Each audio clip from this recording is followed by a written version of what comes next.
Hey everyone, and welcome back to the channel. Today, we're diving deep into a topic that affects every single one of us, but often goes unseen: wastewater treatment. And we're going to look at it through a fascinating lens: the role animals play, and the incredible chemistry that makes it all work to protect our environment. Now, when you think of wastewater treatment, you probably picture big concrete tanks and complicated machinery, right? And you're not wrong. But did you know that nature has been treating water for millions of years? And some of its most effective engineers are animals? Take beavers, for example. These furry architects are famous for building dams. When a beaver builds a dam, it creates a wetland, a pond. This simple act has profound chemical consequences. The water slows down, allowing heavy particles and sediments to settle out. This is a natural form of primary treatment, similar to the sedimentation tanks in a man-made plant. But it gets even more interesting. The still water in a beaver pond becomes a perfect home for trillions of microscopic organisms: bacteria, algae, and protozoa. These tiny creatures are the real heroes of water purification. They are nature's chemists. They feed on the organic waste in the water, like decaying leaves, and, yes, animal waste. Through processes like aerobic and anaerobic respiration, they break down complex, harmful pollutants into simpler, harmless substances like carbon dioxide, water, and nitrogen gas. This process is called biodegradation, and it's the cornerstone of biological wastewater treatment. In our treatment plants, we essentially create five-star hotels for these specific bacteria, providing them with the perfect conditions, plenty of oxygen, and a steady food source, which is the sewage, to do their job as efficiently as possible. Let's look at another amazing example from the animal kingdom: filter feeders. Oysters, clams, and mussels are a perfect illustration. A single adult oyster can filter up to 50 gallons of water a day. How do they do it? They draw in water and trap tiny particles, like algae and other organic matter, in their gills.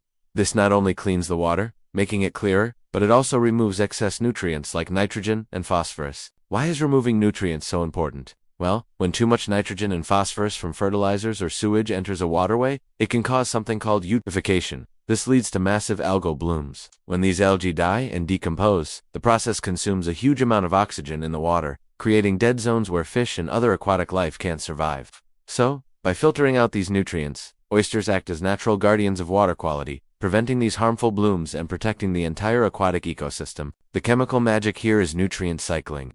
The oysters incorporate the nitrogen and phosphorus into their own shells and tissues. They are essentially locking away these potential pollutants in a stable, biological form. This is exactly what we try to replicate in advanced wastewater treatment plants using chemical precipitation or specialized biological processes to remove nitrogen and phosphorus before the water is discharged back into the environment. Even on land, animals contribute. Think about large grazing animals like cattle or bison. Their waste, manure, is rich in nutrients. If it runs directly into rivers, it's a pollutant. But when it's broken down in the soil by worms, insects, and microbes, it becomes a valuable fertilizer. Earthworms, for instance, are incredible soil engineers. As they burrow, they aerate the soil, which helps water filter through it. The soil itself acts as a massive filter, as wastewater, or even rainwater, seeps through the layers of soil, clay, and sand. Contaminants are physically trapped and chemically absorbed onto soil particles. The community of microbes living in the soil then gets to work, breaking down the organic pollutants. This natural process, called soil aquifer treatment, is so effective that it's now being engineered on a large scale to recharge groundwater aquifers with treated wastewater, creating a sustainable water cycle. So, from the beaver's dam creating a settling pond, to the oyster's gills filtering out excess nutrients, to the earthworm's tunnels allowing soil to purify water, the animal kingdom provides us with brilliant blueprints for wastewater treatment. They show us how physical separation, biological degradation, and chemical transformation work together in a perfect, sustainable system. The wastewater treatment plants we build today are our attempt to mimic and concentrate these natural processes. We use screens and grit chambers to mimic the physical filtering of a wetland. We use large aeration basins as supercharged beaver ponds, bubbling oxygen to help our microbial workforce thrive. And we use advanced chemical processes to target specific pollutants like phosphorus. Much like an oyster selectively removes nutrients, by understanding the chemistry behind how animals and ecosystems clean water, we can design better, more efficient, and more environmentally friendly treatment systems.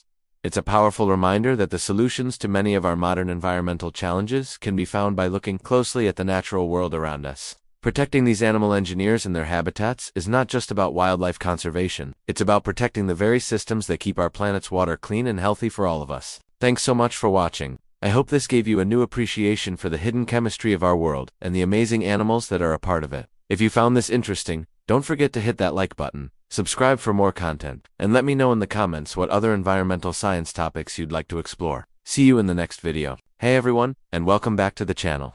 Today, we're diving into a topic that might not be glamorous, but is absolutely crucial for the health of our planet and all its inhabitants, especially our animal friends. We're talking about wastewater treatment, and specifically, the amazing chemistry that makes it all possible. Now, when you think of wastewater, you probably think of what goes down our drains at home. But what about the water used in agriculture, particularly in raising livestock? Farms with thousands of animals produce a massive amount of waste. This isn't just a smelly problem. This waste is packed with nutrients like nitrogen and phosphorus, as well as pathogens. If this runoff gets into our rivers and lakes, it can be devastating. Imagine a beautiful, clear river. It's home to fish, frogs, otters, and countless insects. Birds swoop down to catch their dinner from its waters. But when nutrient-rich farm runoff enters this ecosystem, it's like dumping a huge bag of fertilizer into the water.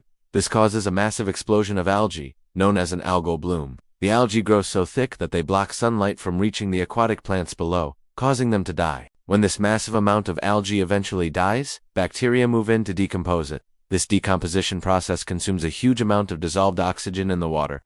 This is where the real tragedy for animals begins. Fish, crabs, and other aquatic life literally can't breathe. They suffocate. This creates what scientists call a dead zone, an area where very little to no aquatic life can survive. Birds that rely on these fish for food are forced to leave or starve. The entire food web collapses. So, how do we stop this from happening? This is where chemistry becomes the superhero of our story. Modern wastewater treatment plants, especially those handling agricultural waste, use a series of clever chemical processes. First, we have to deal with the solid stuff. Chemicals called coagulants and flocculants are added to the water. Think of coagulants like aluminum sulfate or ferric chloride as tiny magnets. They neutralize the negative charges on the tiny waste particles suspended in the water, allowing them to clump together. Then, flocculants, which are long-chain polymers, act like sticky nets, gathering these small clumps into larger, heavier masses called flocks. These flocks are then much easier to remove through sedimentation, where they simply sink to the bottom. It's like cleaning a cloudy soup by making all the little bits stick together and fall down. But what about the dissolved pollutants? Those invisible troublemakers like nitrogen and phosphorus? For this we often turn to biological processes, but chemistry plays a huge supporting role. In a process called nitrification, specific bacteria convert harmful ammonia, a form of nitrogen common in animal waste, into nitrates. This is an oxidation process. Then, in an oxygen-free anoxic environment, other bacteria take over in a process called the nitrification. They use these nitrates for respiration instead of oxygen, converting them into harmless nitrogen gas, which is then simply released into the atmosphere. After all, our atmosphere is already 78% nitrogen. We're just returning it to where it belongs. Phosphorus is another major concern. One of the most effective ways to remove it is through chemical precipitation. We add chemicals like lime, or salts of iron, or aluminum. These react with the dissolved phosphate to form a solid, insolubly precipitate. For example, when we add ferric chloride, it reacts with phosphate ions to form iron phosphate, which is a solid that can then be easily filtered out of the water.